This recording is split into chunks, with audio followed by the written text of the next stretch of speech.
सनकादिक आणि नारदजींचा संवाद सुरू आहे. भक्तीने प्रश्न विचारला. नारदांनी त्या ठिकाणी प्रश्न विचारला सनकादिकांना. भक्त लोक तरतात, त्यात काही वाद नाही हो.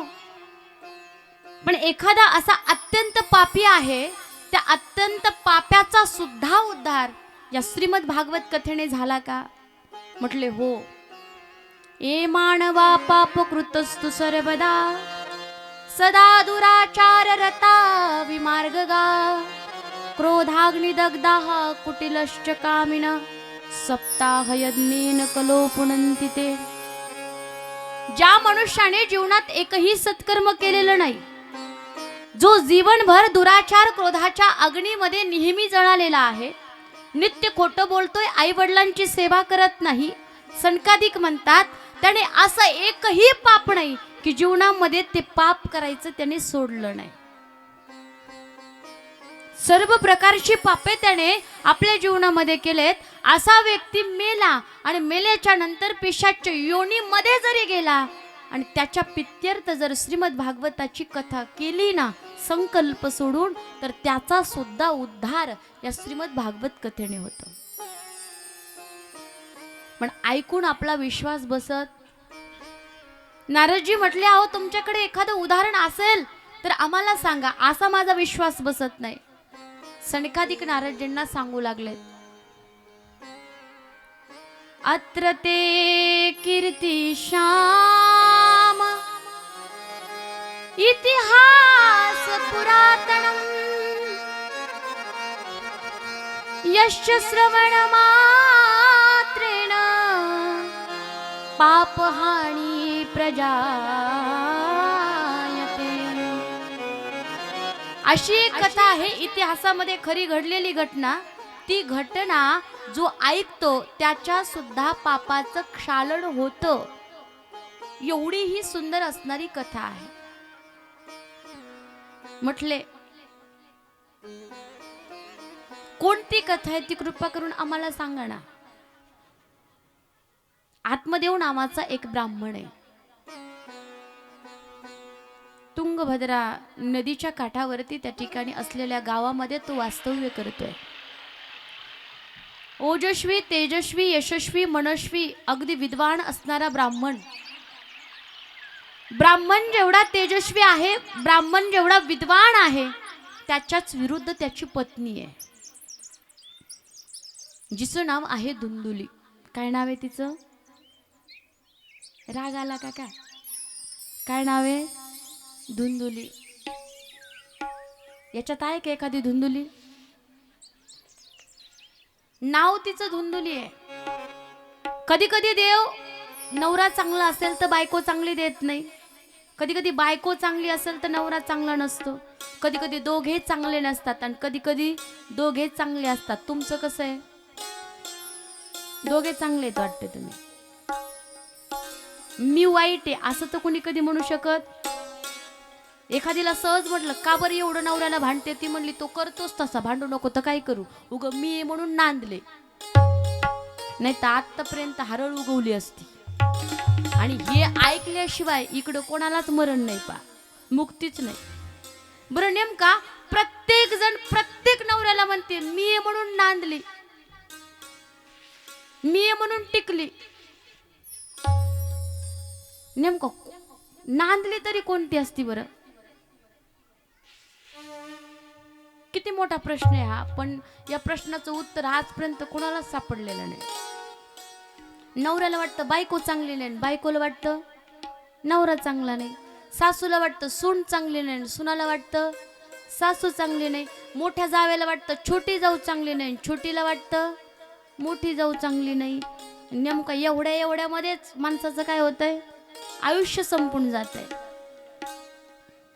पण दुसऱ्याकडे पाहण्यापेक्षा, दुसऱ्याच्या दुर्गुणाकडे पाहण्यापेक्षा कधीतरी माणसाने आपल्याकडे डोकावून पाहिलं पाहिजे, आपल्यामध्ये डोकावून पाहिलं पाहिजे, नेमकं आपलं तरी चुकतंय काय. आणि ज्या दिवशी प्रत्येक जण आपले दोष पाहायला लागेल, सगळे सुधारल्याशिवाय राहणार नाहीत बा. पण नेमकं आपल्याला वाटतं नाही नाही माझं बरोबरच आहे, मला कळत नाही, हे स्वतःला कळत नाही, आणि दुसऱ्याने सांगितलेलं माणसाला पटत नाही. एक तर स्वतःचे दोष स्वतःला कळाले पाहिजेत, नाही तर दुसऱ्याने सांगितल्याच्या नंतर ती ऐकण्याची कॅपॅसिटी सुद्धा माणसाकडे पाहिजे. ब्राह्मण जेवढा विद्वान आहे त्याच्या विरुद्ध त्याची पत्नी आहे. कसं आहे भागवतात वर्णन आहे.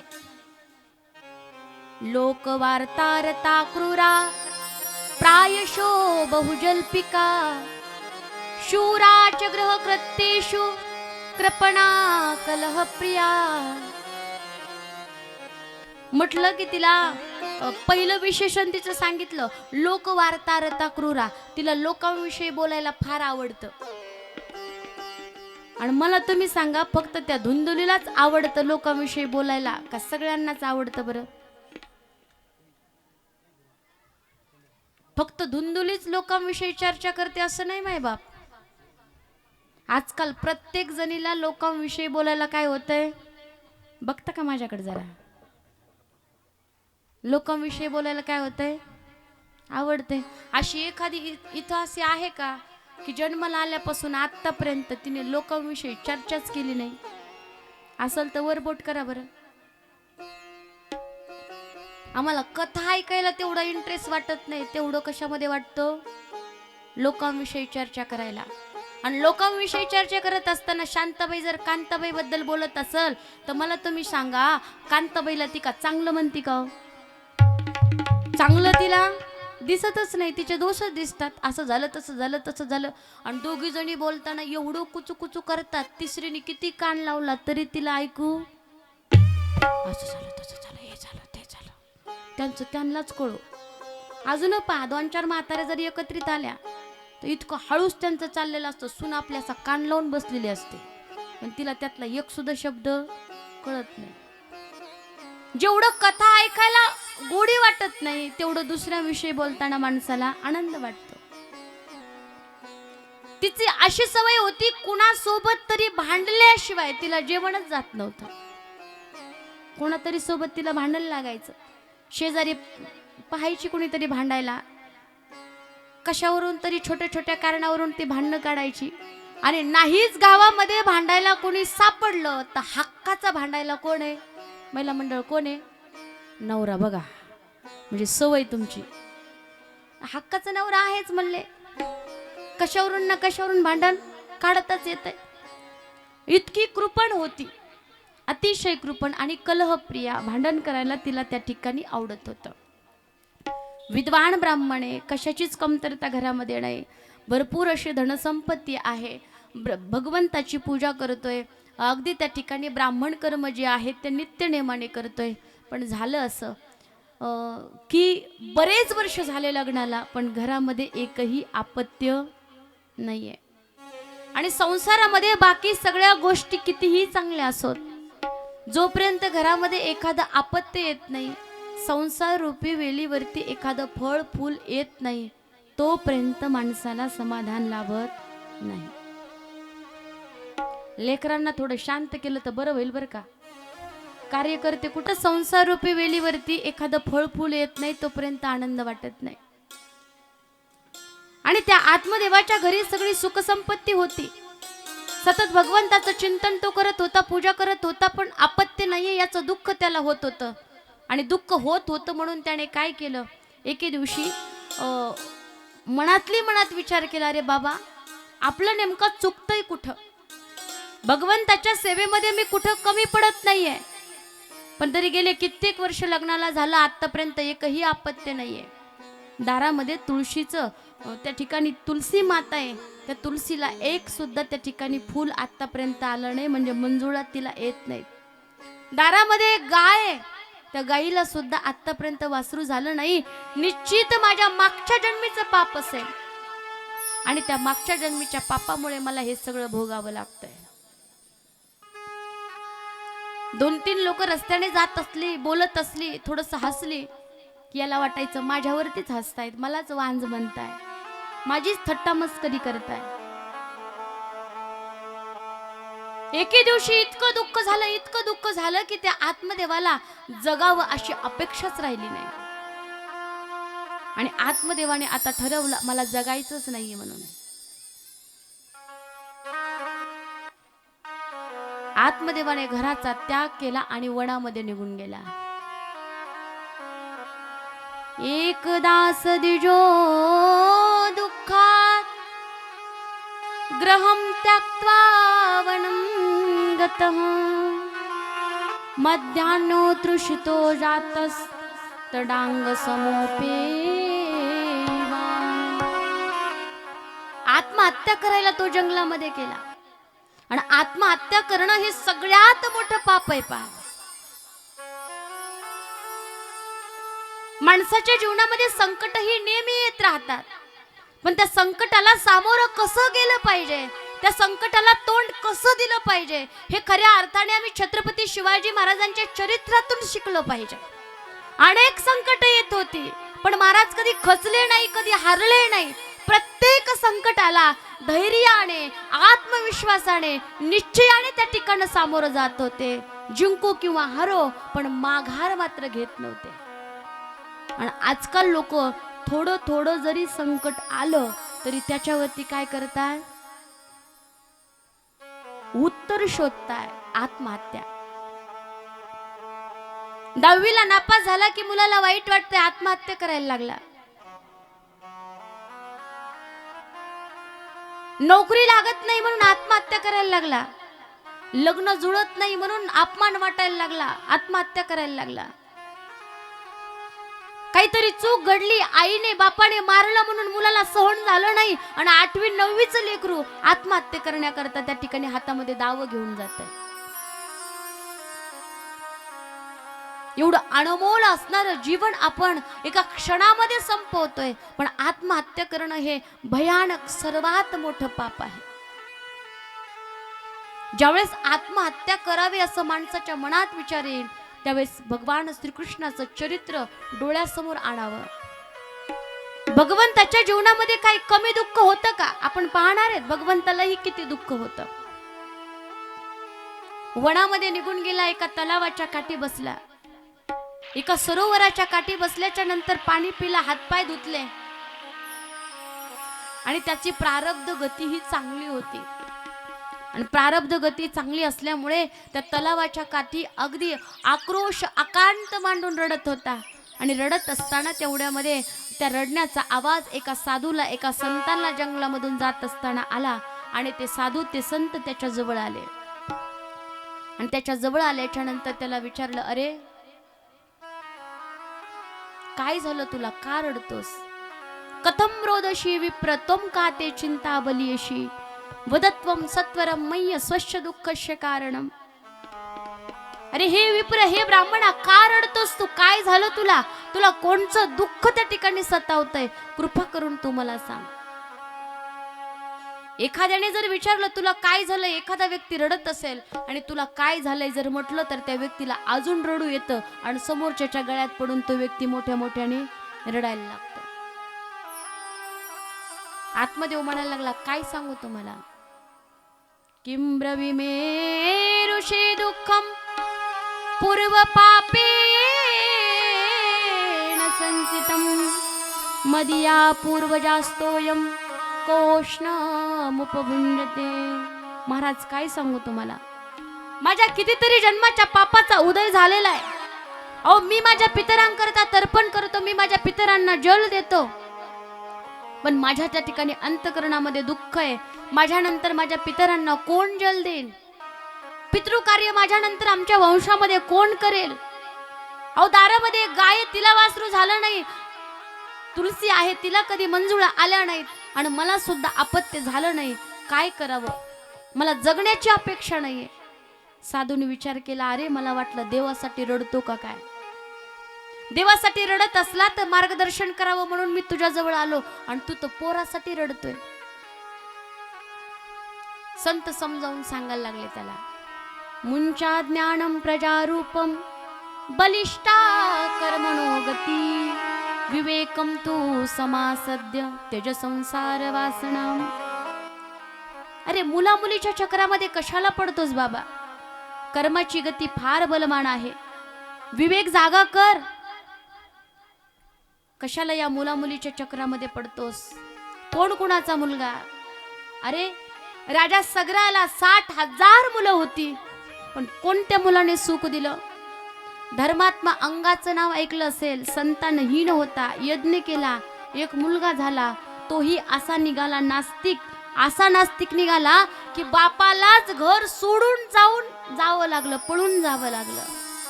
अरे कशाला पाहिजे मुलगा? अरे 4-4 मुलांना जन्म दिला, पण ती 4-4 मुलं असताना ती 4 मुलं माय बापांना पाहत नाहीत. त्यावेळेस माय बापांना किती दुःख होतं ते शब्दात नाही सांगू शकत मी. अरे कशाला पाहिजे? ज्या अर्थी भगवंताने तुला मुलगा मुलगी दिली नाही, त्या अर्थी देव तुला लवकर संसारातून सोडू पाहताय, या माया मोहातून लवकर तुला विरक्त करताय.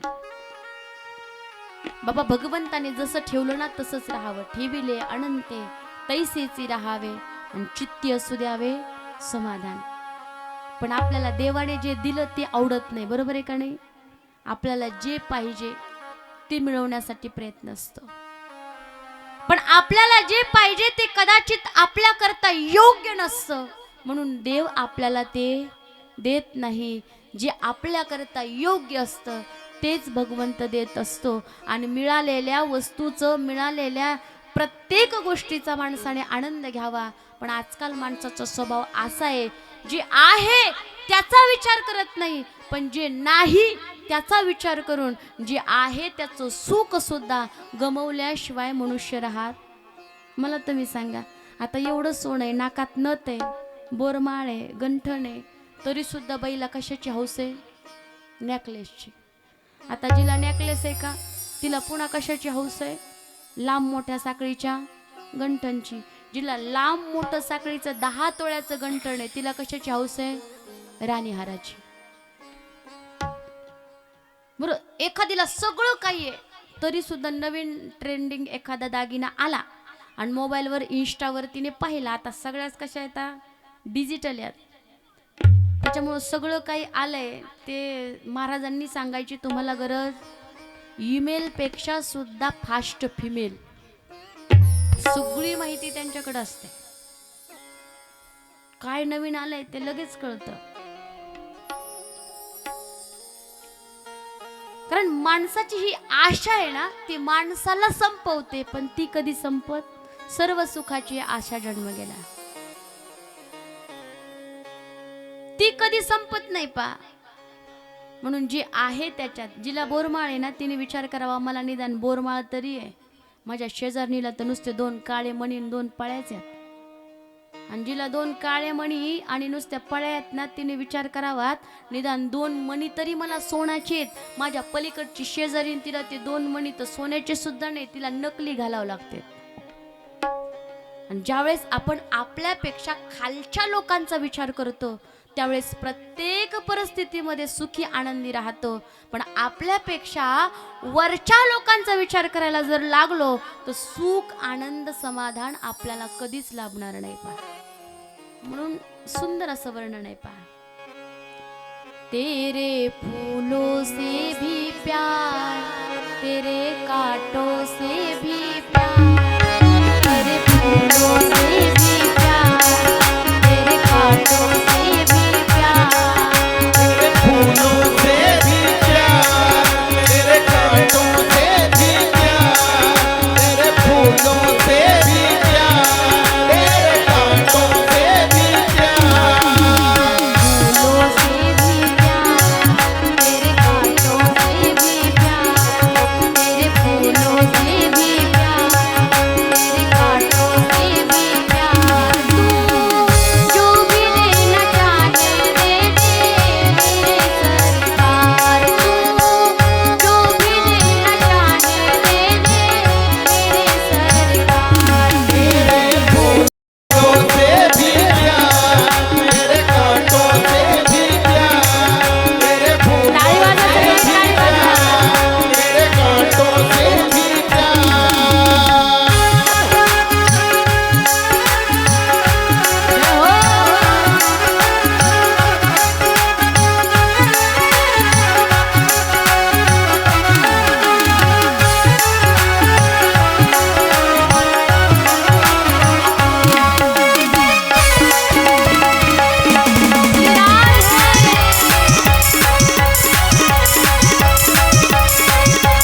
खुशी और गम मालिक जैसे भी रखेंगे वैसे रह लेंगे हम. आजच्या कथेतून काय शिकायचंय? झोपल्या काय? जसं भगवंताने ठेवलंय त्या स्थितीमध्ये काय करायचं माणसाने? सुखी समाधानी राहायचं. राहताल ना? नक्की. आणि ज्या स्थितीमध्ये ठेवलंय त्या स्थितीमध्ये जर सुखी समाधानी राहिलो तर माणूस सदा निरंतर सुखी राहील. पा जगद्गुरु तुकाराम महाराज पहा, बायको कशी होती? कशी होती? बोला बोला बोला, सगळं मलाच गुत्त नाही दिलं. कशी होती? महिला मंडळ कशी होती? भांडकुदळ होती. बरोबर आहे का नाही? भांडकुदळ म्हणण्याचा आपला अधिकार नाहीये. बरे झाले देवा बाईल कर्कशा. तुकाराम महाराज म्हणतात, विठ्ठला बरं झालं माझी बायको कर्कश आहे, माझ्याशी भांडते. ती जर गोड गोड बोलली असती तर माझा तिच्यातून घरातून जीव निघला नसता आणि तुझं भजन झालं नसतं. तुम्ही जरा जास्तच गोड गोड बोलताय वाटते. कथेलाच येणार बिचारी. आणि तुमचं ऐकत असलं तर त्यांना म्हणावं जोडीनी कथा ऐकू आपण. नुसत्या पार्वतीच दिसतात, महादेव काय घराला राखण ठेवले काय? उद्यापासून घेऊन ये त्यांना. आणि एकनाथ महाराज त्यांची पत्नी अगदी अगदी त्या ठिकाणी सोज्वळ, महाराजांना प्रत्येक कार्यामध्ये मदत करणारी. महाराज जर पूजेला बसले तर सर्व साहित्य हातामध्ये आणून देणारी. महाराज पूजा झाल्याच्या नंतर नैवेद्य करता रोज पुरणपोळीचा नैवेद्य एकनाथ महाराजांची पत्नी बनवायची. महाराज म्हटले, देवा बरं झालं मला अशी चांगली पत्नी दिली, जेणेकरून तुझी अधिक चांगली सेवा मला करता येते. कारण खूपच चांगली मदत ती मला सेवा करण्याकरता करते. आणि तिसरे संत नरसिंह मेहता, त्यांची बायको तर तद्धाम परमम मेली. मेल्याच्या नंतर ते म्हणतात, बरं झालं देवा बायको मेली, आता मी तुझं भजन करायला मोकळा झालो. पण आपल्या तिकडचे म्हातारे म्हातारपणात बायको मेली तर काठी टेकीत टेकीत दुसरी बघायला जातात. म्हणलं काय हो बाबा, आता या वयात शोभत का? म्हणले ताई मला नाही हो गरज बायकोची, पण त्या लेकरा बाळासाठी गरज आहे ना हो, त्या लेकरा बाळाचं कसं होईल? म्हणले बरं झालं भजन करायला मी रिकामा झालो. समजावून सांगायला लागले संत त्या आत्मदेवाला. पण आत्मदेव म्हटला, हो मला का कीर्तन प्रवचन माहिती नाही का, मला का हे ज्ञान माहिती नाही का, पण माझ्या या दुःखावरती एकमेव उपाय आहे आणि तो म्हणजे फक्त आणि फक्त मला मुलगा पाहिजे. संतांनी प्रारब्ध गती पाहिली. संत त्या आत्मदेवाला म्हणतात, आत्मदेवा ऐक, शृणु विप्र मया तेद्द प्रारब्धम तु विलोकितम सप्त जन्मावधी तव पुत्र नैवच नैवच.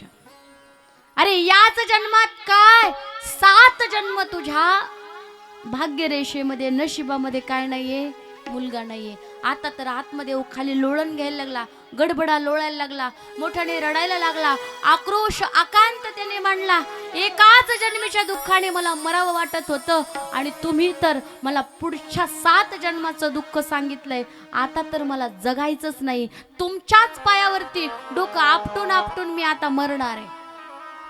संत म्हणले, काय पीडा झाली?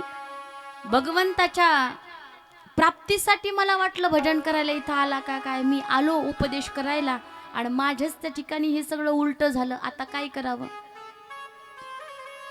पण आत्मदेवाचा विश्वास संत चरणावर होता. संताची पायी हा माझा विश्वास. तुम्ही मला मुलगा देऊ शकतात,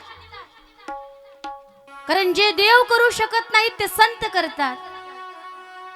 आणि म्हणूनच देवाला संत म्हणून यावं लागतं, प्रत्येकाच्या इच्छा पूर्ण कराव्या लागतात. द्या मला जे पाहिजे ते द्या.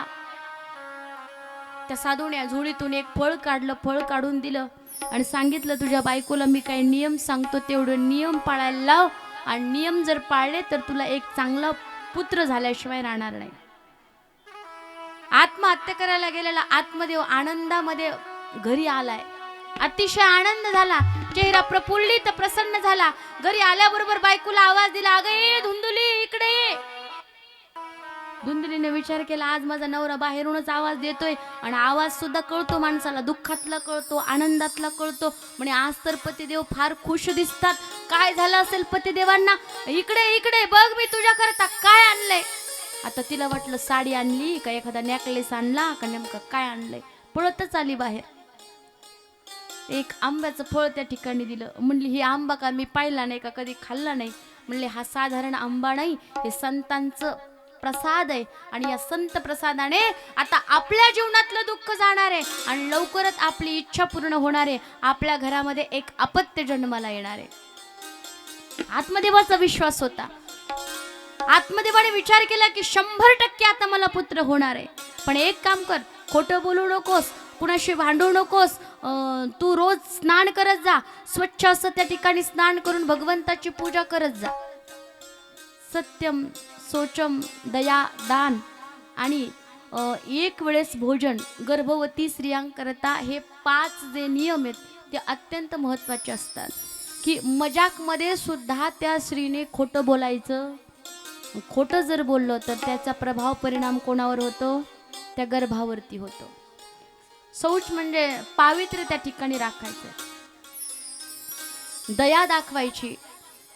दया हा गुण तिच्याकडे असला पाहिजे. दान जेवढं होता येईल तेवढं त्या ठिकाणी गर्भवती स्त्रीने जर केलं तर त्याचं पुण्य गर्भातल्या बाळाला लागत असतं. आणि शक्य झालं तर एकच वेळेस जर भोजन केलं तर अगदी सुंदर असणारा मुलगा त्या ठिकाणी, ज्याच्याकडे खऱ्या अर्थाने फार गुण असतील असा मुलगा त्या ठिकाणी त्या स्त्रीला होतो. एवढे नियम तू पाळ. ती म्हणली हो मी पाळते. आणि आत्मदेवाचा बायकोवरती विश्वास होता. आत्मदेव भजन करायला निघून गेला. तिने ते आंब्याचं फळ घेतलं, असा डोक्याला हात लावून खाली बसली आणि बसल्याच्या नंतर शेजारीने आली. शेजारणीचं काम आवरलं होतं. म्हणली धुंदुली आवरलं का काम? चल ना, यायचं नाही का कथेला? आवरलं का म्हणली काम? ती म्हणली हो, पण तू आज टेन्शन मध्ये काय आहेस? रोज सगळ्या गल्लीला गावाला टेन्शन देणारी आज तीच चिंतेमध्ये होती पा. ती म्हणली काय सांगू बाई, आमच्या यांना तर काही पुढं काय, आमच्या यांना तर काही, तुम्ही बोला ना जरा थोडस, आमच्या यांना तर काही कळतच नाही. कळतच नाही एवढं तरी ठीक आहे. काही काही तर म्हणतात आमच्या यांना काही अक्कलच नाही. सगळी अक्कल देवाने इलाज दिली आणि एवढं पुरुषांचं अवघड आहे हो.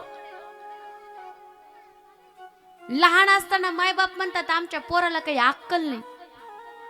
इकडून तिकडून लग्न झालं 2 दिवसात ती आली, ती म्हणते आमच्या यांना काही अक्कलच नाही. बिचारा त्या ठिकाणी म्हातारं झालं. सून आणि सून शेजारणीला म्हणती बाई आमच्या म्हाताऱ्याला तर काही अक्कलच नाही, कुठं थुकत आहे. म्हणजे नेमका या बिचाऱ्याला अक्कल येते का बिना अक्कलेच मरून जाते काय माहिती. म्हणली आमच्या यांना काही कळतच नाही. कोणा साधूने फळ दिलं म्हणली आणि अंधश्रद्धेवर विश्वास ठेवला आणि म्हणे त्या ठिकाणी पुत्र होईल. शेजारीने म्हणली काय हरकत आहे, खाऊन तर बघ ना, तुझ्या नवऱ्याचा विश्वास आहे, झालं तर झालं, नाही नाही झालं. ती म्हणली नाही, समजा मी हे जर फळ खाल्लं तर मी असं ऐकलंय फलभक्षेण गर्भस्यात् गर्भेणोदरवृद्धिता स्वल्पभक्षं तथा शक्तिर् गृहकार्यं कथं भवेत्. मी असं ऐकलंय की फलभक्षेण गर्भस्यात्, मी हे जर फळ खाल्लं आणि मी जर गर्भवती राहिली तर त्या ठिकाणी जी स्त्री गर्भवती राहिली तिला कदाचित त्या ठिकाणी उलटी मळमळ वगैरे होते. 9 महिने 9 दिवस तिला जेवण जात नाही आणि समजा 9 महिने 9 दिवस तिला जेवण गेलं नाही तर तिचं कसं होईल? मला त्या ठिकाणी शक्ती राहणार नाही माझ्यात, आणि शक्ती जर राहिली नाही तर मी गृहकार्यम कथम भवेत, घरचं काम कसं करू? शेजारीने म्हणली अगं घरच्या कामा करता काय तुझ्या नंदेला बोलव. दुसऱ्या राज्यामध्ये पद्धत आहे, भाऊजाई जर गरोदर राहिली तर सेवा करण्याकरता 9 महिने नंदेला बोलवलं जातं. म्हणून यशोदा मैया गरोदर असताना यशोदा मैयाची नणंद सुनंदा ही तिथं आलेली होती पहा. शेजारीने म्हणली नंदेला बोलव. ती म्हणली बाई नणंद, तुला माहिती का म्हणली माझी नणंद महाचोट्टी, महाचोट्टी. यांची बहीण चांगली आणि नवऱ्याची बहीण महाचोट्टी. यांची बहीण यायचं म्हणलं की फार स्वागत आणि नवऱ्याची बहीण यायचं म्हणलं की तोंड वाकड. म्हणली मी जर पलंगावर 9 महिने 9 दिवस बसून राहिले तर ही सगळं घर साफ करील, काहीच ठेवणार नाही म्हणे. त्याच्यापेक्षा माझी बहीण बरी म्हणली. मग म्हणली तुझ्या बहिणीला बोलव. पण नाही समजा मी असं ऐकलंय की गर्भवती बाईला जास्त पळता येत नाही. ती म्हणली तुला पळायला काय रनिंगला जायचं काय म्हणली. ती म्हणली रनिंगला नाही जायचं पण समजा दैवात घाटी वजद ग्रामे पलायत गर्भणी कथम शुकवन्नी वसत गर्भस्तम कुक्षे कथमस्रजेत. अगं दैवयोगाने जर या गोसापुरीमध्ये भूकंप व्हायला लागला तर गोसापुरी मधल्या सगळ्या बायका पळून जातील, मला पळता येणार नाही. माझ्या अंगावर बिल्डिंग पडेल, घर पडेल आणि तदा मे मरणम भवेत, मी मरून जाईल. ती म्हणली अगं कुठे भूकंप येत असतो का, असं काही होत नसतंय. म्हणली समजा नाही भूकंप झाला तर मला असं वाटतं, मी असं ऐकलंय की शुकदेव मुनी आईच्या गर्भामध्ये 12 वर्ष राहिले आणि माझं जर लेकरू 4-5 वर्ष गर्भात राहिलं तर मला उठता येणार नाही, बसता येणार नाही. त्या लेकराचं का सोपं आहे का म्हणली, त्या लेकरू राहायचं बाजूला, माझा जीव जायचा. शेजारीने म्हणली असं काही होणार नाही अगं, तू जास्त विचार करतेस. ती म्हणली नाही समजा असं काही झालं नाही तरी लेकराचं सोपं आहे का. लालने पालने दुःखम प्रसुतायाश्च वर्तते वंध्या वा विधवा नारी सुखिणी चेती मी मती. ती म्हणली त्याच्या लालनाचं दुःख आहे, त्याच्या पालनाचं दुःख आहे. कधी उठतय, सिसू करतय, खायला मागतय, प्यायला मागतय. लेकरू म्हणजे का सोपी गोष्ट आहे का म्हणे. दुःख आहे म्हणले एकतर किती अवघड आहे. मला तर वाटतं या जगामध्ये 2च स्त्रिया सुखी आहेत, एक म्हणजे वांज आणि दुसरी म्हणजे विधवा. शेजारीने म्हणली हिच्या डोक्याला डोकं लावणं म्हणजे आपलं डोकं आऊट करून घेणं, त्याच्यापेक्षा आपलं गेलेलं बरं. ती गेली. शेजारीने गेल्याच्या नंतर तिची बहीण आली. म्हणली धुंदुली काय झालं का टेन्शन मध्ये. ती म्हणली काय सांगू, असं असं झालंय. आता बहिणीला वाटत होतं हिला मुलगाच होऊ नये. दैवगती कशी आहे पहा, हिच्या घरी भरपूर धनसंपदा आहे. कुणाच्या, धुंदुलीच्या घरी. पण खायला कोणी. आणि तिच्या बहिणीला आतापर्यंत 10-11 लेकरं झालेत आणि तिथं खायला काहीच नाही. जिथं खायला आहे तिथं खाणार नाही आणि जिथं खाणार आहे तिथं खायला नाही. देवाला कोणाला काय द्यावं हे फक्त त्यालाच कळतं पहा. मग काय करावं. बहिणीला वाटत होतं हिला लेकरू होऊ नये, माझं एखादं तिला दत्तक देता येईल आणि माझंच पोरग हिच्या प्रॉपर्टीवर काय करील, राज्य करील. बहीण म्हणली अगं असे कुठे फळाने लेकरं होत असतात का. ऐक म्हणली फळ खाऊ बिऊ काही नको, कापू आपण गाईला खाऊ घालू आणि तू काय कर पोटाला चिंध्या बांध आणि नाटक कर म्हणे. आणि मी आता गर्भवती म्हणली, माझे 11 लेकरं आहेत आणि 12वं माझ्या पोटात आहे म्हणली, ते तुला मी रात्रीत बरोबर आणून देते, तू फक्त नाटक कर. बहिणीने सांगितल्याप्रमाणे तिने नाटक केलं, पोटाला चिंध्या बांधल्या. आतमध्ये मला सांगितलं त्या फळाचा परिणाम प्रभाव झाला, मी गर्भवती आहे. आतमध्ये मला फार फार आनंद वाटला, देवावरचा संतावरला विश्वास वाढला, अजूनच भक्तीमध्ये आतमध्ये रत झाला आणि अगदी चांगल्या प्रकारची भक्ती करू लागला. असाच काळ त्या ठिकाणी जात होता. दिवसानंतर दिवस जात होते. 9 महिने 9 दिवस झाले आणि त्या बहिणीने लेकरू आणून दिलं आणि आणून दिल्याच्या नंतर आत्मदेवाच्या घरी ढोल ताशे नगारे वाजू लागले. अतिशय आनंद मंगलवाद्य वाजू लागले. अतिशय आनंद आत्मदेवाला झाला. खऱ्या गावातल्या लोकांना आत्मदेवाने बोलावलं, प्रत्येकाच्या हातावरती पेढे दिले. अतिशय आनंद झाला. खूप वर्षांनी माझ्या घरी त्या ठिकाणी आनंदाची वार्ता आली. ज्या सुखाकरता मी आसुसलेलो होतो ते सुख मला प्राप्त झालं. प्रत्येकाला त्याने पेढे वाटलेले आहेत. आत्मदेवाला मुलगा झाला. सगळ्या गावामध्ये चर्चा सुरू झाली. पण ज्या गाईला फळ खाऊ घातलं होतं त्या गाईला सुद्धा एक मुलगा झाला, पूर्ण मनुष्यासारखा, पण त्याची कान कशी येतं, गाईसारखे. लोकाला आश्चर्य वाटलं. त्रिमासे निर्गताचात साधेनु शुशवर्भकं सर्वांग सुंदरम दिव्यम निर्मलम कनकप्रभम. सर्वांग सुंदर होता, कनक प्रभासारखे त्या ठिकाणी त्याची ज्योती होती. लोक आत्मदेवाच्या भाग्याचं आश्चर्य करू लागले. भाग्योदयो धुना जात आत्मदेवश्य पश्यत धेन्वा बालः प्रसूतरीती दैवरूपी तु कौतुकम. नव्हतं तोपर्यंत आत्मदेवाच्या घरामध्ये एक लेकरू नव्हतं, आणि देव द्यायला लागल्याच्या नंतर अनंत हाताने देतो. आता 2-2 लेकरं झालेत, म्हणजे एक तर गाईला सुद्धा मनुष्यासारखं बाळ झालंय. म्हणून आत्मदेवाला सुद्धा फार आनंद झाला.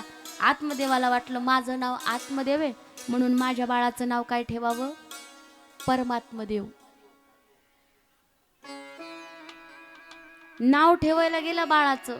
बायको म्हणली सरका बाजूला, 9 महिने 9 दिवस मी त्रास भोगलाय म्हणली, आणि तुम्ही आले नाव ठेवायला. आणि आजकाल नवीन फॅशन आहे, नवऱ्याचं नाव आणि बायकोचं नाव एकत्रित करायचं आणि त्याच्यातून काही शब्द घेऊन लेकराचं नाव ठेवून द्यायचं. पण नाव सुद्धा माणसाने विचारपूर्वक ठेवलं पाहिजे. नाव गंगाधर नांगुळणे महिनाभर, नाव शांती आणि 100 भांडणं आणती. नाव स्वाती आणि नवऱ्याच्या आयुष्याची केली माती.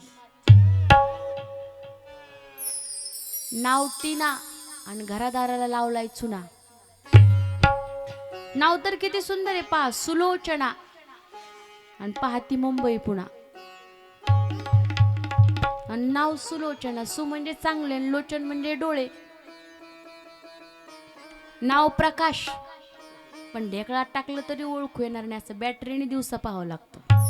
आणि नाव आहे प्रकाश. एका बाईने तिच्या लेकराचं नाव अनिल ठेवलं. म्हणलं मावशी अनिल नाव कशामुळे ठेवलं तुम्ही, का म्हणजे कुठलं कारण आहे तुम्हाला, कसं आवडलं? ती म्हणली ताई त्याच्या पाठीमागं एक कारण आहे. मी म्हणलं काय हो? ती म्हणली पहिल्या दिवशी शाळेत गेलं पेन्सिल चुरून आणली, दुसरी दिवशी शाळेत गेलं त्याने एका पोराची कंपासच चुरून आणली, तिसऱ्या दिवशी एका पोराचं अख्खं दप्तरच उचलून घेऊन आणलं. पेन्सिल आणतंय, कंपास आणतंय, दप्तर आणतंय, 100 रुपये चुरून आणतंय, म्हणून दप्तर आणील पेन्सिल आणील म्हणून अनिल अनिल म्हणून अनिलच नाव ठेवून दिलं म्हणली त्याचं. पण आता आणलंय, आईला मज्जा वाटते, पण तोच मुलगा उद्या जर मोठा डाकू झाला, चोरी करणारा झाला तर किती दुःख होईल हो. धुंदुली म्हणली माझ्या नावावरून नाव ठेवायचंय, मी धुंदुली तर माझ्या बाळाचं नाव धुंदुकारी. आत्मदेवाने विचार केला मला माझ्या लेकराचं नाव ठेवायला जमलं नाही, म्हणून निदान मी त्या गाईच्या लेकराचं तरी त्या नाव ठेवतो. आणि त्याने त्या सुंदर असणाऱ्या बाळाचं, ज्याचे कान गाईसारखे आहेत, म्हणून गोकर्ण, कथा आपल्याला सगळ्याला माहिती आहे, गोकर्ण नाव ठेवलं. आता दोघेही कीर्ती प्राप्त करू लागलेत. कियत कालेन तौ जातो तरुणोतनयाहु गोकर्ण पंडितो ज्ञानी धुंदुकारी महाखलः. पण एक पंडित झाला आणि एक महाखल झाला. एकाने चांगली कीर्ती प्राप्त करून घेतली आणि एकाने वाईट कीर्ती प्राप्त करून घेतली. सकाळी लवकर गोकर्णाजीने उठावं, सुंदर स्नान करावं, आपल्या गोमातेचं दर्शन घ्यावं, प्रदक्षिणा घालाव्यात, सुंदर असं पूजा ध्यान जप तप करावं, आई वडिलांचं दर्शन घ्यावं. आणि हा जो धुंदुकारी सकाळी उठला की लेकरामध्ये खेळायला जायचा, लोकांची लहान लेकरं दिसले की उचलून आडामध्ये फेकून द्यायचा, त्यांना चिमटे घ्यायचा, त्यांना वरती नेऊन घरावरून खाली फेकून द्यायचा. असं त्या ठिकाणी अशा अनेक गोष्टी करू लागला. आणि करता करता मदिरा पान करू लागला, जुगार खेळू लागला, वाईट लोकांच्या संगतीत गेला आणि सगळे काही बिघडला. जुगाराचा नाद लागला, घरामध्ये यायचा, आईला म्हणायचा दे पैसे दे पैसे दे पैसे. आईने कुठून पैसे द्यावे, आईकडून पैसे घेऊन जायचा. एके दिवशी मदिरा पान करून घरामध्ये आला, जे खाऊ नये ते घरामध्ये त्याने आणलं. आणल्याच्या नंतर अत्यंत दुःख आत्मदेवाला झालं. आणि आत्मदेव म्हणतात अरे आपलं ब्राह्मणाचं घर आहे, अरे हे तर कुणीच खाऊ नये, पण ब्राह्मणाच्या घरात तर आणूच नाही. अरे तुला कळतंय का, तू काय करतोस? म्हणला बाबा तुमची साठी बुद्धी नाठी झाली, तुम्हाला काठी कुठं ठेवली ती आठवत नाही आणि मला उपदेश करायला निघालात. राहायचं असेल तर नीट राहायचं, नाही तर निघायचं घराच्या बाहेर जा, असं त्या ठिकाणी ढकलून दिलं आणि मांसाहार त्या ठिकाणी घरामध्ये करू लागला. आणि आत्मदेवाला मात्र अत्यंत दुःख झालं. डोळ्यातून गळगळ गळगळ अश्रू वाहायला लागले. अरे जीवनामध्ये संत भेट झाली, संत दर्शन झालं, संत चरण मला मिळाले, हरिप्राप्ती शिवपाय धरावे संतांचे ते पाय. मागितलं असतं तर भगवत प्राप्ती मला झाली असती, संतांनी करून दिली असती. पण माझ्याकडून मागण्यात चूक झाली, संसारातली वस्तू मागितली आणि आज ज्या मुलाला मागितलंय तोच मुलगा मला काय देतोय, दुःख देतोय. अत्यंत दुःख झालं. गाईच्या गोठ्यामध्ये दोन्ही पायाच्या मध्ये मुंडकं घालून हंबरडा फोडून त्या ठिकाणी स्पुंद स्पुंद तो रडायला लागला. पण लक्षात ठेवा बरं का महिला मंडळ, सतसंग कधी व्हायला जात नाही. इथं येऊन तुम्ही गप्पा जरी मारल्या ना तरी त्या भक्तीमध्ये गणल्या जातील, म्हणून मारू नका लगेच गप्पा. इथं येऊन तुम्ही झोपल्या ना, झोपायचं म्हणजे उद्या गोदडी घेऊन नाही यायची. समजा एखादीला झोपच आली तर, एक जण मला म्हणली ताई तुम्ही इतकी कथा गोड करता, इतकी कथा गोड करता. म्हणलं कस काय? म्हणली काय सांगू बाई ताई, कथा 2ला सुरू होते, मी 1लाच येऊन बसते. म्हणलो कस काय ओ मावशी? ती म्हणली त्याचं कारण असं आहे, घरी 2-2, 3-3 झोपेच्या गोळ्या घेतल्या तरी झोप येत नाही. इथं तुझी कथा सुरू झाली की 3 तास मी गाढ झोपते म्हणली. म्हणून कथेचे फायदे सुद्धा अनेक आहेत. एक जण म्हणली मी कधी कधी कथेला येते. म्हणलं कधी कधी केव्हा? ती म्हणली चप्पल जुनी होती तेव्हा. जुनी सोडायची, नवीन घेऊन जायची. म्हणून काही काही बाय इतक्या हुशार आहेत, चप्पल अशी आजूबाजूला सोडतच नाहीत, आपल्या मांडी खालीच घेऊन बसतात. आता बऱ्याच जणी घेऊन बसल्यात मला माहिती आहे, पण सांगणार नाही.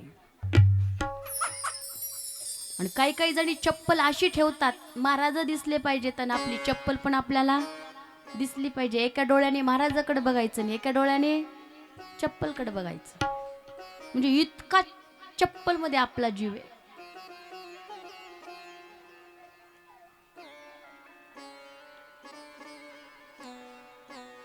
रडू लागला तो आतमध्ये. सत्संग कधी व्हायला जात नाही.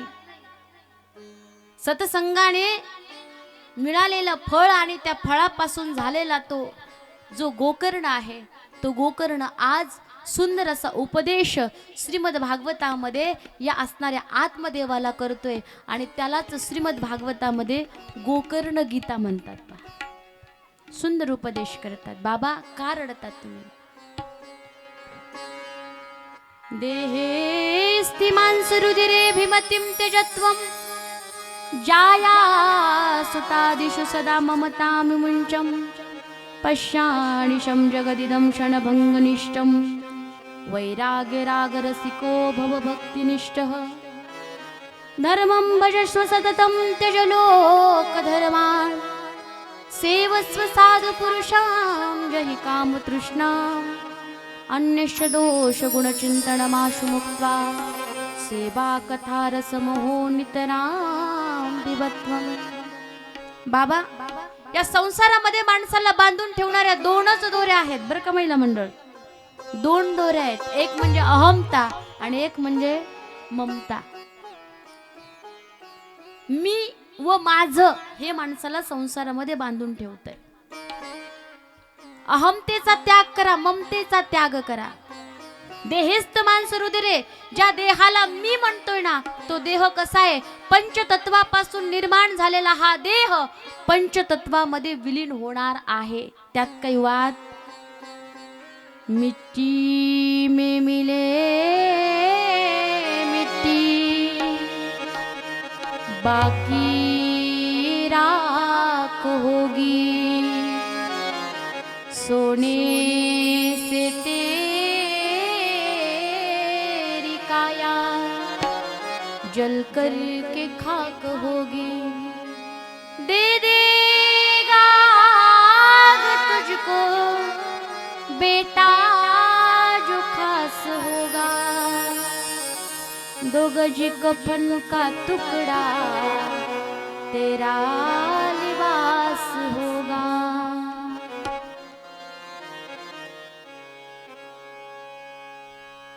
हा देह नाशिवंत आहे, नाशिवंत देह जाणार सकळ, आयुष्य खातो काळ। हा देह नाशिवंत मळमूत्राचा बांधा,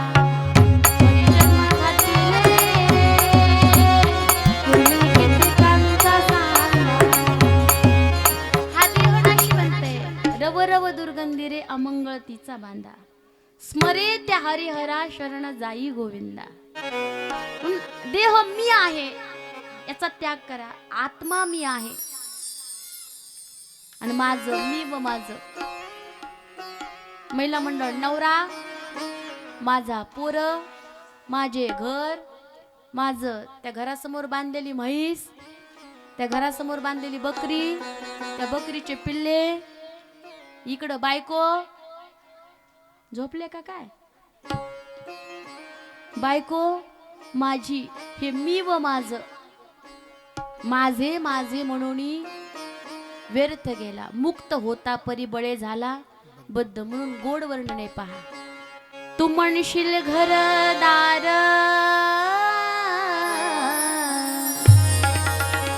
तू म्हणशील घरदार, हे इथंच राहील सार, यावरती आपलं घर गावाच्या बाहेर।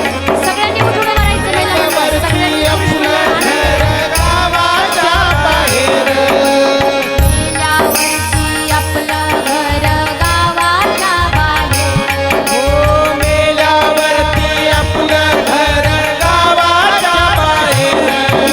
घे घे घे हरिनाम घे, माया सारी सोडून दे, घे घे घे हरिनाम घे, माया सारी सोडून दे, हात लावून शिवाला कारण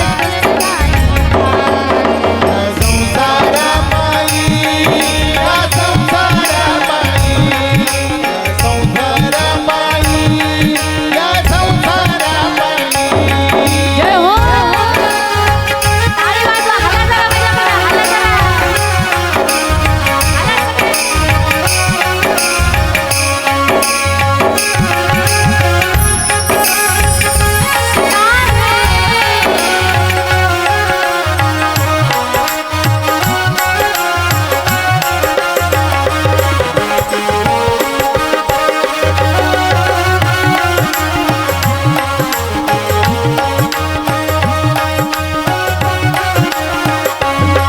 तू म्हणशील पैसा अडका, आई तेच राहील सडका, म्हणशील पैसा अडका, हा इथेच राहील सडका, मेल्यावरती आपल्या बरोबर मातीचा एक मडका, मेल्यावरती आपल्या बरोबर मातीचा एक मडका।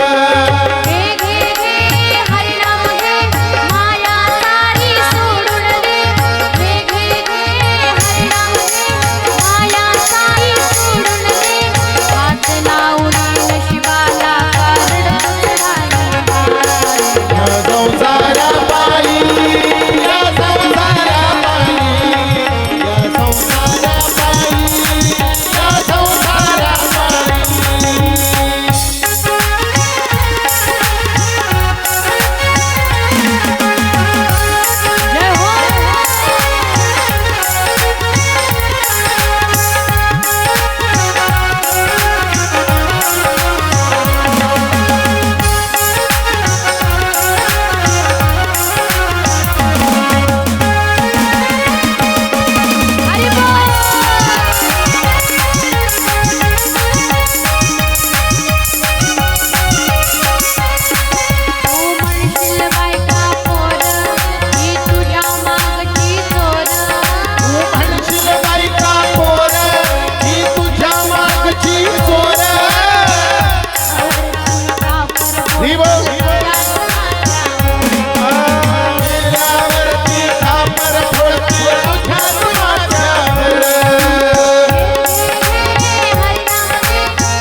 संसारापायी या संसारापायी या संसारापायी या संसारापायी या संसारापायी तुम्हाला नुसतं उभं राहायला नाही बरं का सांगितलं, सगळ्यांनी हालायचं, गोल रिंगण करा महिला मंडळ. राधे राधे हो राधे राधे राधे राधे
घे घे घे हरिनाम घे, माया सारी सोडून दे, हात लावणी नशिबाला कारण तोच ढाई ढाई, या संसारा पायी, या संसारा पायी.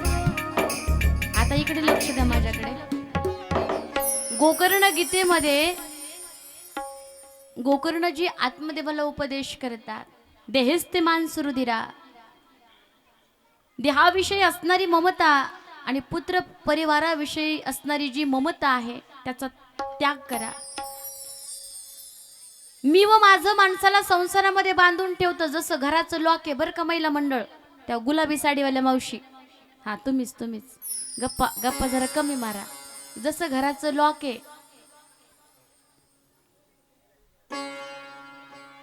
त्या लॉकला लॉक लावण्याकरता पण एकच चावी आहे आणि उघडण्याकरता पण एकच चावी आहे का? लॉक लावायची वेगळी आणि उघडायची वेगळी आहे. मग तसं हे मन जर संसाराकडे वळवलं तर बंधन, आणि हेच मन जर परमार्थाकडे वळवलं तर काय आहे? मोक्ष आहे. एका जणाकडे 10 गाढवं होती, कामावर घेऊन गेला, घरी आल्याच्या नंतर त्याने ती गाढवं बांधली, पण एकाची रस्सी हरवली. 9 गाढवं बांधली आणि एकाला बांधलंच नाही. सकाळ झाली, बांधलेली गाढवं सोडली, पण ज्याला बांधलंच नव्हतं त्याला सोडायचा काही प्रश्न. ज्यांना सोडलं ती चालायला लागली, पण ज्याला बांधलं नव्हतं ते खुंटीपासून हलायला तयार. याने 2-4 काठ्या त्याला मारल्या तरी ते हलायला तयार. त्याला काय वाटत होतं? काय वाटत होतं? मला बांधलंय. जशी बांधण्याची ऍक्शन केली होती तसं सोडण्याची कृती केली तर तो गाढव पळायला लागलं. मग मला तुम्ही सांगा, त्या गाढवाला बांधलं होतं का? नव्हतं. मग त्या गाढवाने स्वतः काय करून घेतलं? बांधून घेतलं. आणि त्याच गाढवासारखी गती आपली झालेली आहे. आपल्याला संसाराशी कुणी बांधलेलं नाही, आपणच स्वतः संसाराशी आपल्याला बांधून घेतलेलं आहे.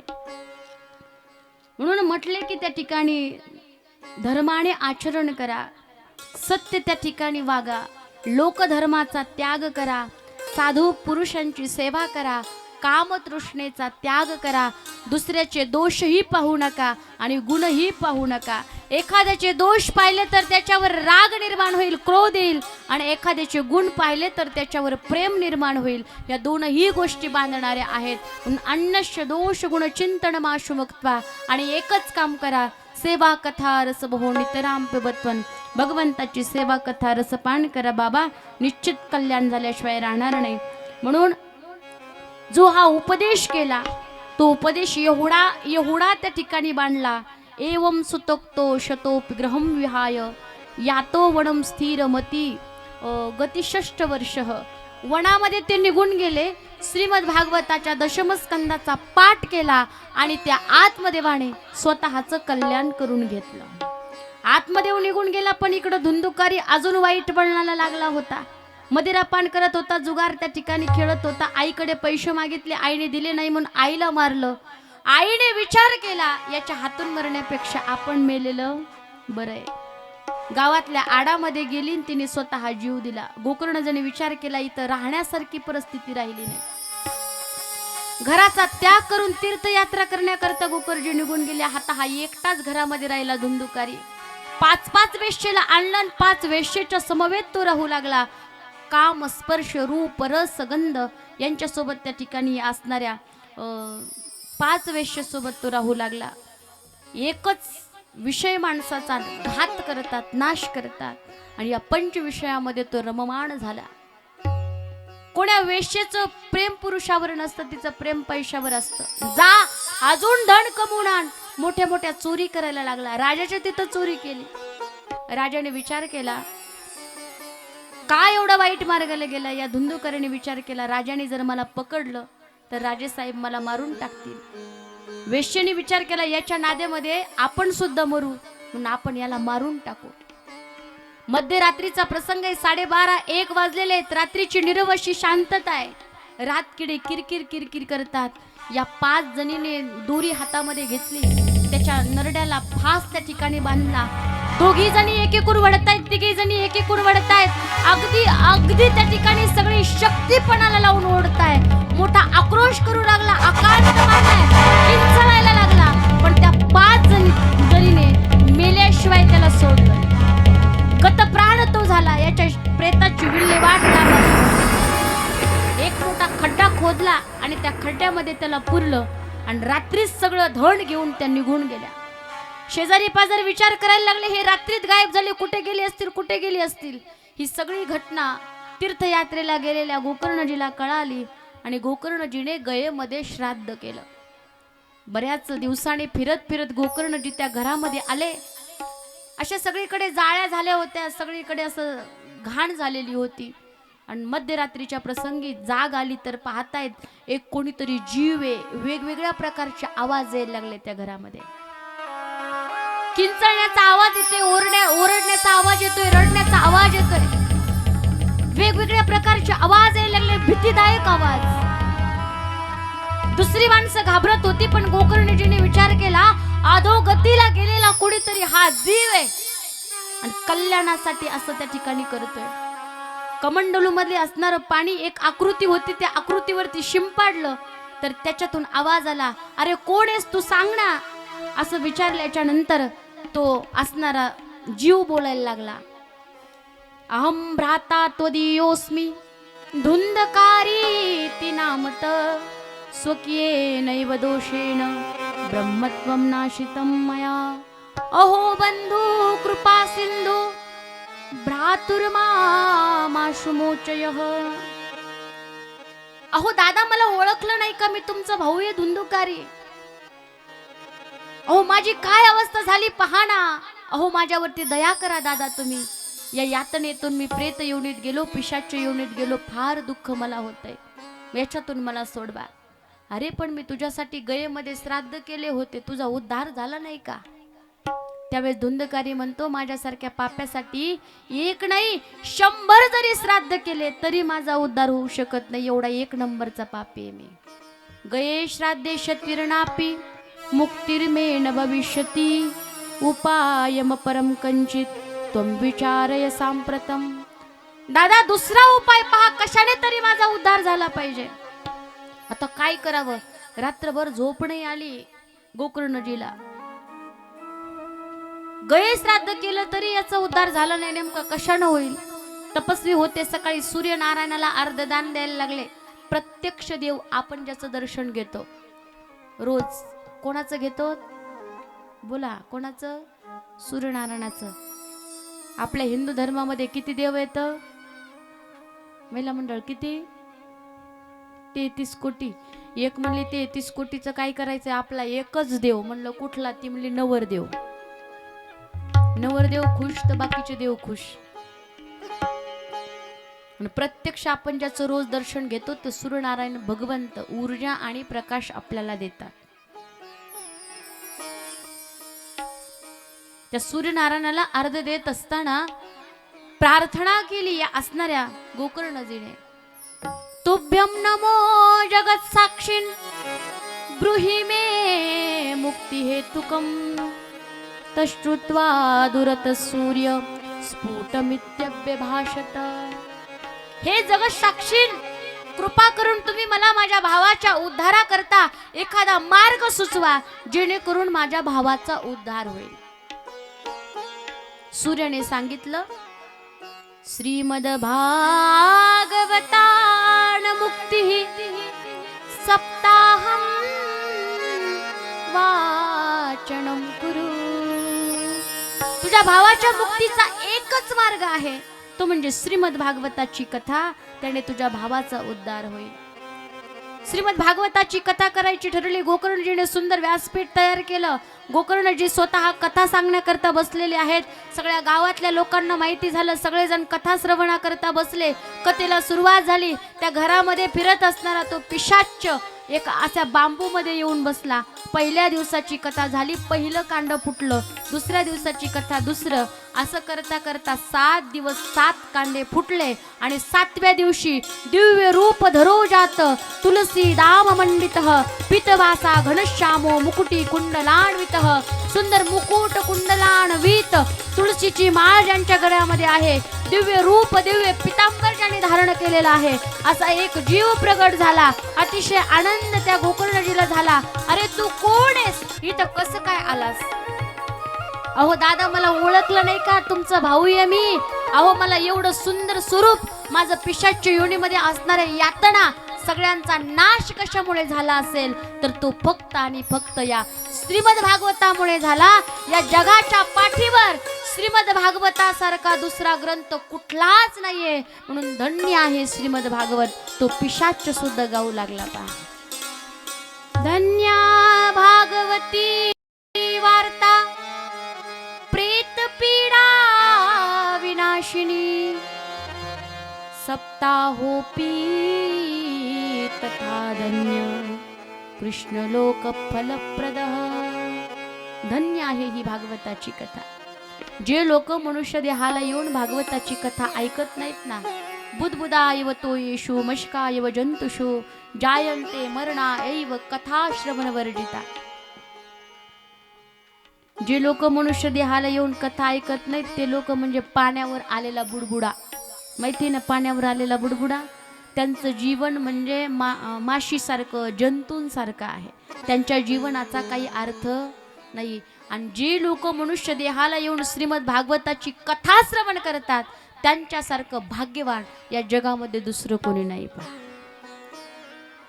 सुंदर असं एक विमान आलं आणि त्या विमानामध्ये पार्षद आलेत आणि ते पार्षद या धुंदकारीला घेऊन चालले. पण लोक म्हणले आम्ही कथा ऐकली, मग आम्हाला का पार्षद नाही आलं, का विमान नाही आलं आम्हाला? ते पार्षद म्हणले तुम्ही कथा ऐकली पण कोण येतंय कोण जातंय हे तुम्ही पाहत होतात. तुम्ही कथा ऐकली पण मधून मधून मस्त गप्पा मारत होतात. तुम्ही कथा ऐकली पण मधून मधून घड्याळाकडे पाहत होतात. तुम्ही कथा ऐकली पण एखादी नटून तटून आली की कसली साडी घातली, कसली हेअरस्टाईल केली, सोनं अजून पेटीतलं काढलं का नाही तेच बघत होतात. आणि घातलेलं असलं तर म्हणा लागल्या बघ बाय लगे दाखवायला घातलंच. स्वतः घालायचं नाही, दुसरीने घातलं तर तिला सुद्धा नाव ठेवल्याशिवाय राहायचं नाही. इथल्या नाहीत बरं का तशा, आमच्या इथल्या माता मौल्या फार चांगल्या आहेत, इतक्या गुणाच्या आहेत. मला वाटतंय आरतीच्या अगोदर एखादी मथारी यांच्यावरून ओळून टाकावी का काय, इतक्या गुणाच्या आहेत. अजिबात त्यांचं लक्ष चित्त इकडं तिकडं जात नाही. म्हटले तुम्हाला न्यायला विमान आलं नाही त्याचं कारण असं आहे, श्रवणश्च विभेदेन फलभेदोत्र संस्थितः श्रवणम तु कृतम सर्वे न तथा मननम कृतम.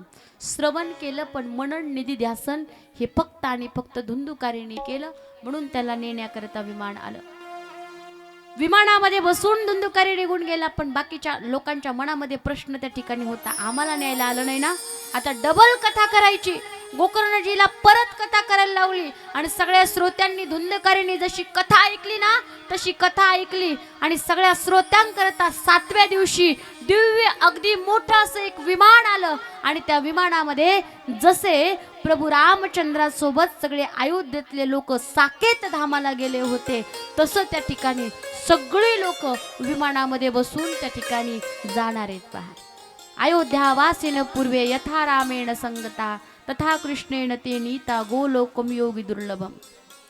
पण त्या कथेमध्ये एवढं सुंदर वातावरण झालं, सगळ्या लोकांना आनंद झाला, आम्हाला विमान न्यायला आलंय म्हणून. भगवंताच्या भक्तीमध्ये भगवंताच्या कथेमध्ये किती मोठी ताकद आहे हे त्यांनी आज अनुभवलेलं आहे. म्हणून सगळे त्या ठिकाणी अगदी भगवंताच्या भजनामध्ये नाचायला लागलेत. अद्भुत असं संकीर्तन त्यांचं होऊ लागलंय. तेवढ्यामध्ये भक्ती महाराणी आली, ज्ञान वैराग्य सुद्धा आलेलं आहे. आणि तेवढ्यामध्ये असं झालं भगवंत सुद्धा तिथं येऊ लागलेत आणि सगळे असणारे भगवंताचे महान भक्त जे ते सुद्धा आलेत.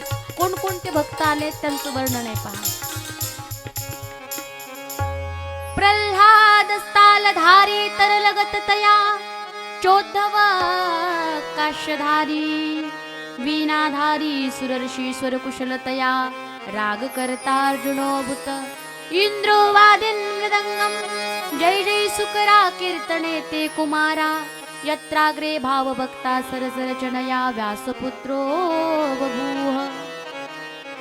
प्रल्हादाने त्या ठिकाणी ताल धरलाय.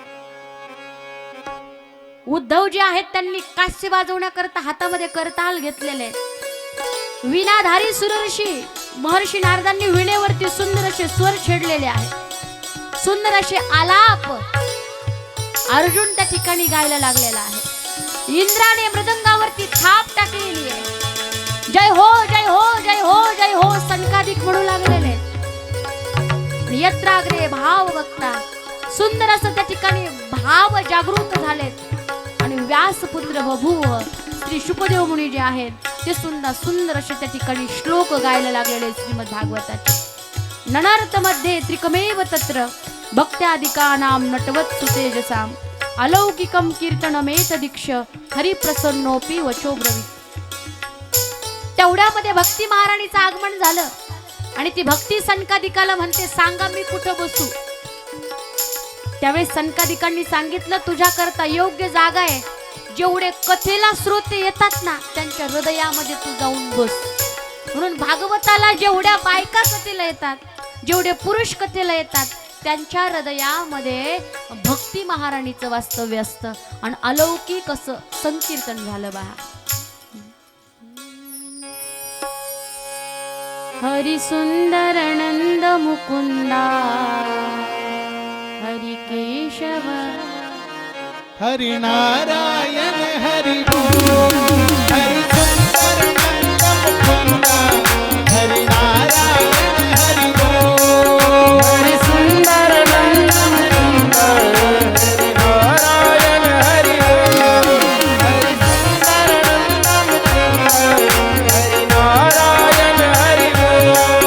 हरि सुंदर नंद मुकुंदा हरि नारायण हरि बोल. हरि सुंदर नंद टाळी वाजवा भजन म्हणा सगळ्यांनी.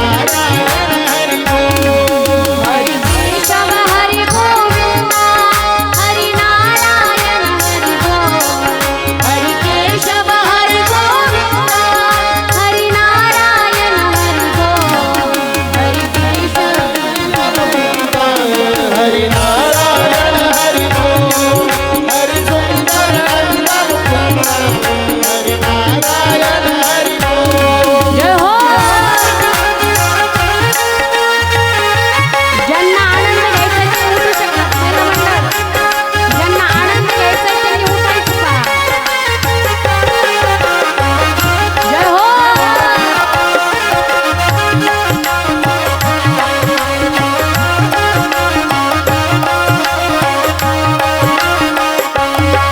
वनमाली मुरलीधारी गोवर्धन गिरिवरधारी. वनमाली मुरलीधारी गोवर्धन गिरिवरधारी. वनमाली मुरलीधारी गोवर्धन गिरिवरधारी. वनमाली मुरलीधारी गोवर्धन गिरिवरधारी. माखन चोरी गोपी मन भायो. श्री राधे. माखन चोरी गोपी मन भायो. हरि सुंदर नंद मुकुंदा हरि नारायण हरि बोल. हरि सुंदर नंद मुकुंदा हरि नारायण हरि बोल. हरि सुंदर नंद मुकुंदा हरि नारायण हरि बोल.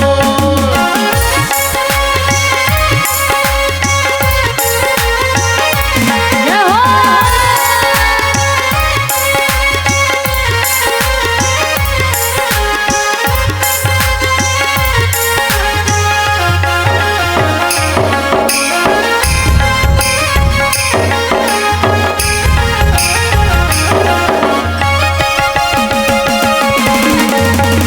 हरि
हरी नारायण हरी बोल हरी नारायण मुकुंदा हरी नारायण हरी बोल हरी नारायण हरी बोल हरी नारायण हरी